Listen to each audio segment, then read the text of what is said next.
উত্তৰ-পূব ভাৰতৰ সকলোতকৈ ডাঙৰ ৰাজ্য অসম। অসমৰ চাৰিওফালে পাহাৰে আৱৰি থকা এখন ধুনীয়া ৰাজ্য। প্ৰাচীন কালৰ পৰা বিভিন্ন জাতি উপজাতি এই পাহাৰবোৰত বসবাস কৰি আহিছে আৰু চাহ খেতিৰ বাবে জনপ্ৰিয় এইখন ৰাজ্যত বহুতো পৰ্বতমালা, নদী, দ্বীপ আৰু পাহাৰৰ মনোৰম সৌন্দৰ্য দেখিবলৈ পাব। আহক জানো অসমৰ কিছুমান ৰহস্যময় ফেক্টৰ বিষয়ে। কিন্তু ভিডিঅ'টো আৰম্ভ কৰাৰ আগতে যদি আপুনি বিপুল বেগ চেনেলটো ছাবস্ক্ৰাইব কৰা নাই তেনেহ'লে ছাবস্ক্ৰাইব কৰি লওক আৰু বেল আইকনটো ক্লিক কৰক। অসম ৰাজ্যৰ সমৃদ্ধি আৰু প্ৰাচীন ইতিহাস আছে। যেতিয়াৰ পৰা অসমত ব্ৰিটিছে আহিছিল তেতিয়াৰ পৰা অসম সাম্ৰাজ্যত কোনেও অসমত শাসন কৰিব পৰা নাছিল।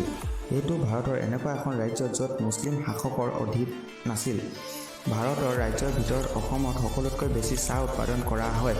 গোটেই বিশ্বত এইখন ৰাজ্যৰ চাহেই হ'ল একমাত্ৰ ৰাজ্যৰ চিনাকি।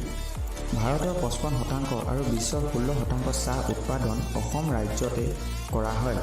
ব্ৰহ্মপুত্ৰ নদীক অসমৰ জীৱন ৰেখা বুলি কোৱা হয়। এইখন নদী ৰাজ্যৰ মাজেৰে বৈ যোৱা ব্ৰহ্মপুত্ৰ নদীৰ ধাৰা বনোৱা মাজুলী দ্বীপ বিশ্বৰ সকলোতকৈ ডাঙৰ দ্বীপ। ধুনীয়া ছোৱালীৰে ভৰা গুৱাহাটী অসমৰ সকলোতকৈ ডাঙৰ চহৰ, কিন্তু অসমৰ ৰাজধানী দিছপুৰ। কিন্তু গুৱাহাটী অসমৰ ৰাজধানী হিচাপে কাম কৰে। আপুনি জানি আচৰিত হ'ব গুৱাহাটীৰ বিকাশ কিমান গতি কৰিছে যে বিশ্বৰ 100টা ডাঙৰ চহৰৰ ভিতৰত গুৱাহাটীৰ নামো অন্তৰ্ভুক্ত আছে।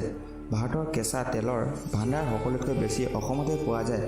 অসমত ভাৰতৰ 50% খনিজ তেলৰ ভাণ্ডাৰ সুৰক্ষিত। ভাৰতৰ 25% পেট্ৰলিয়াম প্ৰয়োজন হিচাপে ভাৰতে পূৰ কৰে। আপুনি গম পায়নে অসমৰ ডিগবৈ তেল শোধনাগাৰ ভাৰতৰ প্ৰথম তেল শোধনাগাৰ।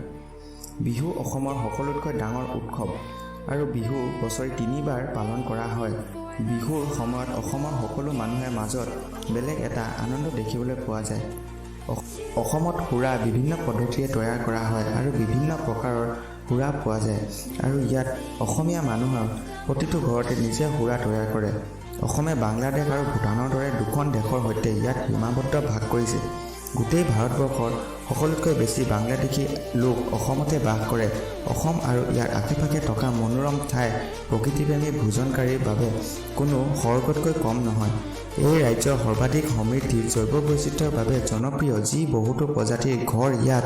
কাজিৰঙা ৰাষ্ট্ৰীয় উদ্যান আৰু মানসী ৰাষ্ট্ৰীয় উদ্যান গোটেই বিশ্বত এশিঙীয়া গড়ৰ বাবে বিখ্যাত। গোটেই ভাৰতত বনৰীয়া মহ আৰু পক্ষী প্ৰজাতি সকলোতকৈ বেছি অসমতে পোৱা যায়। সেইবাবে পৰ্যটকৰ উপৰিও বনজীৱৰ বাবে প্ৰিয় ঠাই। ইয়াৰ ভূপেন হাজৰিকাৰ সেতু ব্ৰহ্মপুত্ৰ নদীৰ ওপৰত নিৰ্মাণ কৰা ভাৰতবৰ্ষৰ সকলোতকৈ দীঘল দলং। অসমৰ স্থিত কামাখ্যা মন্দিৰৰ ভাৰতৰ ধাৰ্মিক মন্দিৰৰ ভিতৰত এক, যাক চাবলৈ দূৰ-দূৰণিৰ পৰা মানুহ ইয়ালৈ আহে। আপুনি জানি আচৰিত হ'ব অসম কেৱল ভাৰতৰে নহয় গোটেই বিশ্বৰ মুগা ৰেচমৰ উৎপাদক।